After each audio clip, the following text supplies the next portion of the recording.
दादा त्या मुलाला घेऊन जाऊन ज्या पद्धतीने त्याच्या छाताडावर नाचलेले आहेत, त्याच्या बरगड्या तुटलेल्या आहेत, त्याच्या डोळ्याचे ज्याला आपण याच्यामध्ये पिक्चर मध्ये बघतो लायटरला लावून त्याच्या डोळ्याच्या जाळण्यात आलेलं आहे. इतकं निर्घृण कसं काय होतं? आणि तो हरामखोर इतका बिंदास फिरतोय. त्याच्या अगोदर त्याच्यावर 2 कोटीचा त्याच कंपनीमध्ये एकच याच्यामधले महत्वाचे मुद्दे आपण मांडावे अशी आपल्याला विनंती. हे ज्या पद्धतीने हे खून झालेले आपण ते चर्चेमध्ये घेऊन आपण पहिले आता सध्या आपण 289 कसा होऊ शकतो तेवढा विषय आपण मांडावे अशी विनंती. तोच प्रयत्न करतोय. त्याची दाहकता आपण लक्षात घ्या. आणि जर या गोष्टीवर चर्चा होणार नसेल तर मग कशावर चर्चा होणार आहे हा माझा प्रश्न राहील. तात्कालिक विषय किंवा तात्कालिक घटना जी राज्यामध्ये घडते ती आम्ही इथे मांडण्याचा तो आमचा अधिकार, ते आमचं आयुध आहे. आणि ते आयुध आपल्याला अशा पद्धतीने आयुध आपल्याला वेगवेगळे अजून आहेत. आपण अर्धा तास चर्चा याच्यामध्ये घडवू शकतो भाई, तो विषय नाहीये. तुम्ही विषय मुद्दे मांडा भाई पटकन, एवढी विनंती आहे. आपल्याला सरकारकडनं अपेक्षा आहे की नाही उत्तराची? आपण मला सांगा की आपण ह्याच्यामध्ये डायव्हर्जन आपण का करत आहात? नाही असं चालणार, नाही असं चालणार. काढून टाका. आपल्याला कुणीही मार्गदर्शन करत नाही आणि आपल्याला मार्गदर्शन करण्याचा आम्हाला कुणालाही अधिकार नाही. आमचा तो उद्देश नाही. अशा पद्धतीनं जे वाक्य बोलले ते कामकाजातनं काढून टाका आणि त्याला समज द्या. एकच मिनिट, माझी मंत्री महोदयांना विनंती आहे. बाई माझी 1 मिनिट ऐका. बाई ऐका 2 मिनिटं. आपण ज्येष्ठ सदस्य आहात. बाई आपण ज्येष्ठ सदस्य आहात. आभारी आपला सभापती महोदय. असं आहे की कायदा सुव्यवस्थेबद्दल बोलायचं झालं तर मला असं वाटतं की पूर्ण दिवस सुद्धा कमी पडेल.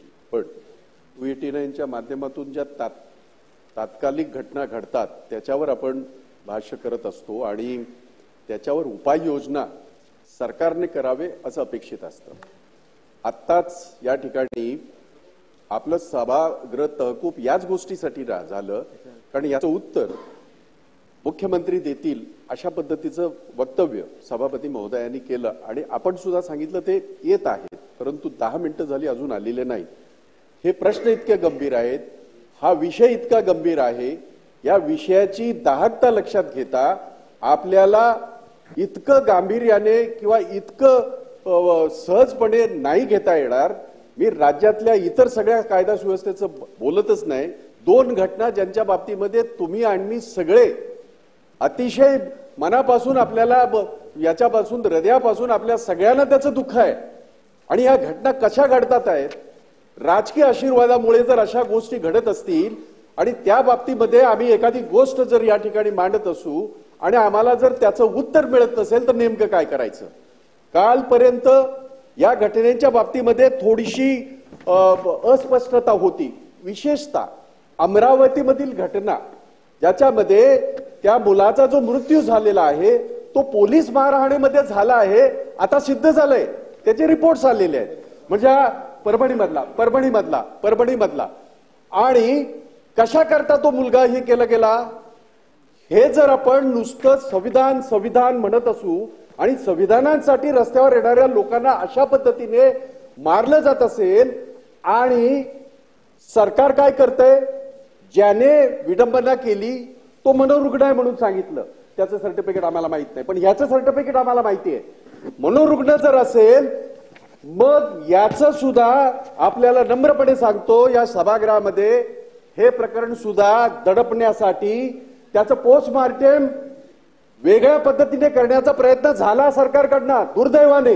परंतु त्या ठिकाणी जेव्हा लोक जमली, जेव्हा जनसमूह जमला, त्याच्यानंतर लोकांच्या सांगण्यावरून जेव्हा हे झालं याचं पोस्टमार्टम, तेव्हा या सगळ्या गोष्टी रिपोर्टमध्ये आलेल्या आहेत. काय रिपोर्टमध्ये आले आहेत? त्याला प्रचंड मारहाण झाले, त्याच्या जखमांमुळे आणि त्यामुळे त्याचा मृत्यू झाले. काल या ठिकाणी मुख्यमंत्री बोलत असताना गांभीर्याने बोलत होते. संवेदना आहेत हे मी समजू शकतो, परंतु नुसत्या संवेदना नाही, यातल्या वेदना सुद्धा समजून घ्या. काल बोलताना त्यांनी सांगितलं तो अधिकारी त्याला आम्ही रजेवर पाठवलंय आणि दुसरे अधिकारी त्यांना आम्ही सस्पेंड केलंय. का त्याला रजेवर पाठवलं? जेव्हा तो त्या अधिकाऱ्याच्या याच्यामध्ये अधिपत्याखाली हे सगळं घडलंय, हे सगळं प्रकरण इतकं भयानक घडलंय, काय त्याचा गुन्हा? आणि सगळ्यात वाईट गोष्ट दादा आपल्याला सगळ्यांना आपल्याला नाही इकडच्याला ह्या दोन्ही गोष्टी मला माहिती आहे तुम्ही म्हणताय ते बरोबर आहे. बीडच्या इतर अधिकाऱ्यांना सस्पेंड केला पण मेन अधिकाऱ्याला ते तर अधिक भयानक आहे. ज्या पद्धतीने त्याचा खून झालाय ना मी त्याच्यावर येईन. आपण एवढे असंवेदनशील झालो का? इथे बसलात तुम्ही, कधी आम्ही इकडे होतो कधी आम्ही तिकडे होतो, परंतु हे जे काय गोखाळलंय आणि कसं राजरोसपणे कशा पद्धतीने त्यांना हे दिलं जातं, संरक्षण कसं दिलं जातं, बॉडीगार्ड घेऊन आणि अगदी फिल्मी स्टाईल मध्ये कसले ते युट्यूब बघा जरा प्लीज. आणि मग जर त्याच्यावर काय कारवाई होत नसेल आणि जर आम्ही विरोधक म्हणून ती गोष्ट आपल्या निदर्शनास आणून देत असू, शासनाच्या निदर्शनास आणून देत असू, तर थातूर मातूर उत्तर नाही चालणार. आपल्याला विनंती आहे या प्रकरणामध्ये काय गुन्हा याच्यामध्ये या मुलाचा काय गुन्हा लोकांनी उत्स्फूर्तपणे बंद केला, दगडफेक झाली त्याचं समर्थन होत नाही, तोडफोड झाली त्याचं समर्थन अजिबात नाही, परंतु उद्रेक झाला. त्याच्यानंतर दलित वस्तींवर कोम्बिंग ऑपरेशन झालं, दलित वस्तींवरच कोम्बिंग ऑपरेशन झालं. ज्या वेळेला आपण जमावाची गोष्ट करतो, हा विशिष्ट जातीचाच फक्त असू शकतो? घटना फक्त विशिष्ट जातीची आहे का? या देशाची घटना आहे आणि रस्त्यावर उतरलेला जो नागरिक होता तो सर्व जाती धर्माचा नागरिक होता. कारण त्याच्या मूलभूत हक्कावर जेव्हा गदा येते त्यावेळेला अशा पद्धतीचा उद्रेक होतो हे आपण सगळ्यांनी पाहिलंय. मग विशिष्ट जमातीच्या त्या वस्त्यांवरच कोम्बिंग ऑपरेशन करून, आणि कोम्बिंग ऑपरेशन करताना काय केलंय? म्हातारी माणसं बघितली नाही, बाया बघितल्या नाहीत, हे लाठ्या त्यांना मारत त्यांना तिथनं ह्या तरुणाला त्यांनी घेऊन गेले आणि जे काही चौकीमध्ये झालं आणि मग त्याचा जो मृत्यू झाला त्याच्यामध्ये जेलमध्ये, त्याच्या बाबतीमध्ये आता रिपोर्ट आल्याच्या नंतर सुद्धा जर आपण कारवाई करत नसाल आणि मग जर आम्ही तुम्हाला धारेवर धरलं, मग जर आम्ही तुम्हाला जर प्रश्न विचारले तर ते अयोग्य होतील का? हा माझा प्रश्न आहे. आपण बीडच्या बाबतीमध्ये बोललात, इतर अधिकाऱ्यांना सस्पेंड केलं. दादा त्या मुलाला घेऊन जाऊन ज्या पद्धतीने त्याच्या छाताडावर नाचलेले आहेत, त्याच्या बरगड्या तुटलेल्या आहेत, त्याच्या डोळ्याचे ज्याला आपण याच्यामध्ये पिक्चर मध्ये बघतो लायटर लावून त्याच्या डोळ्याच्या जाळण्यात आलेलं आहे. इतकं निर्घृण कसं काय होतं? आणि तो हरामखोर इतका बिंदास फिरतोय. त्याच्या अगोदर त्याच्यावर 2 कोटीचा त्याच कंपनीमध्ये एकच मिनिटं, आपण बोलण्याच्या ओघामध्ये जर जो काही शब्द वापरला असेल तो अनपार्लमेंटरी आहे, आपण काढून घ्यावा. तो मी अनपार्लमेंटरी आहे असं त्यांचं म्हणणं आहे. तुमचं म्हणणं गृहीत होऊन मला असं वाटतं की मलाही जबाबदार आहे. मला फक्त एकच मिनिट मी सांगा की तुम्ही सरकारचीच बाजू सांगा. हे जे घडले शंभूराजे कामकाजामधला तो शब्द आपण काढून घ्या. भाई माझी एकच विनंती आपल्याला आहे, माझी एकच विनंती आपल्याला आहे की 289चा विषय आपण अतिशय गंभीर आहे आणि आपण मांडताय तो योग्य पद्धतीत मांडताय, पण आपल्याला सरकारकडनं पण याच्यामध्ये उत्तर अपेक्षित आहे. त्याच्यामुळे याच्यामधले महत्वाचे मुद्दे आपण मांडावे अशी आपल्याला विनंती. हे ज्या पद्धतीने हे खून झालेले आपण ते चर्चेमध्ये घेऊन आपण पहिले आता सध्या आपण 289 कसा होऊ शकतो तेवढा विषय आपण मांडावे अशी विनंती. तोच प्रयत्न करतोय, त्याची दाहकता आपण लक्षात घ्या. आणि जर या गोष्टीवर चर्चा होणार नसेल तर मग कशावर चर्चा होणार आहे हा माझा प्रश्न राहील. आपण सांगितल्याप्रमाणे ज्या बाबतीमध्ये एखादा शब्द उद्रेकाने किंवा आवेगाने जर तो गेला असेल आणि तो अनपार्लमेंटरी असेल तो काढून टाका मी म्हणालो, परंतु सभापती महोदय आपल्याला ही गोष्ट याच्यापासून आपल्याला अंग झाडता येणार नाही. चर्चा झाली की नाही झाली, मग परवा काल आपण मुद्दे मांडून घ्यावे अशी विनंती करतो. परत आपण तेच काम करतोय. काल सुद्धा विरोधी पक्षनेते अंबादासजीने जेव्हा ते मांडलं त्यावेळेला मुख्यमंत्र्यांनी त्याचं उत्तर देत असताना आजची परिस्थिती एका दिवसामध्ये जी बदलली ती मी सांगण्याचा प्रयत्न करतोय. आणि ह्याच्यामध्ये सरकारचा संबंध नाही का?